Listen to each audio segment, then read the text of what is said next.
بات یہ ہے کہ ایمان جو ہے وہ حضور کو جاننے کا نام نہیں ہے، حضور کو ماننے کا نام ہے۔ جانتے تو سب تھے حضور کو، وہ مشہور روایت آپ نے سنی ہوگی کہ مکے کی سرزمین پر دو کافر اور مشرک کھڑے ہیں، ایک کا نام صفوان ہے، دوسرے کا سفیان ہے، اور مکے کی سرزمین وہ سرزمین ہے جسے دو حصوں میں تقسیم کیا گیا ہے، ایک کو حرم کہتے ہیں، ایک کو ہل کہتے ہیں۔ ہل و حرم کی ترکیب ہے۔ حرم جو ہے اس میں رہنے میں پابندیاں ہیں۔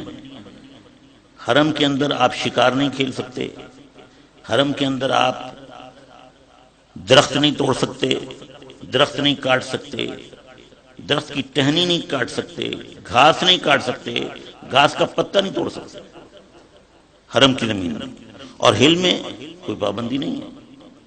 تو دو کافر اور مشرک کھڑے ہیں اور وہ ایک منظر دیکھ رہے ہیں کہ ایک ہرن جو ہے اس کا تعاقب کر رہا ہے بھیڑیا شکار کرنے کے لیے، اور شکاری کا طریقہ واردات یہ ہوتا ہے کہ وہ جب اپنے شکار کے پیچھے دوڑتا ہے تو اسے بھگاتا ہے اور بھگا بھگا کے تھکا دیتا ہے تو اس کی رفتار سست ہو جاتی ہے تو اس کو شکار کر لیتا ہے۔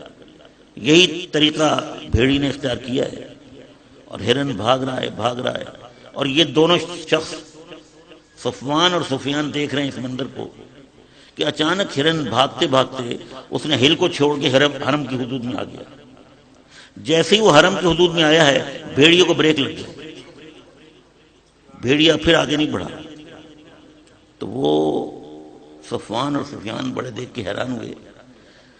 اس پہ سفیان نے کہا کہ بڑی حیرت کی بات ہے کہ یہ جانور بھیڑیا یہ بھی ہل اور حرم کے فرق کو محسوس کرتا ہے اور جانتا ہے کہ بھئی حرم کی حدود میں شکار نہیں ہوتا۔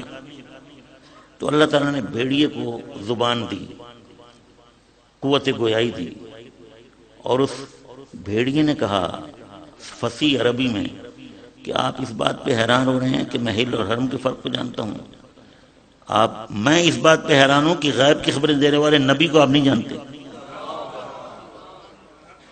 جب یہ بات بھیڑیے نے کہی تو صفوان نے سفیان سے کہا کہ بھئی اب تو اس بات میں کوئی شک ہی نہیں کہ محمد اللہ کے رسول ہیں۔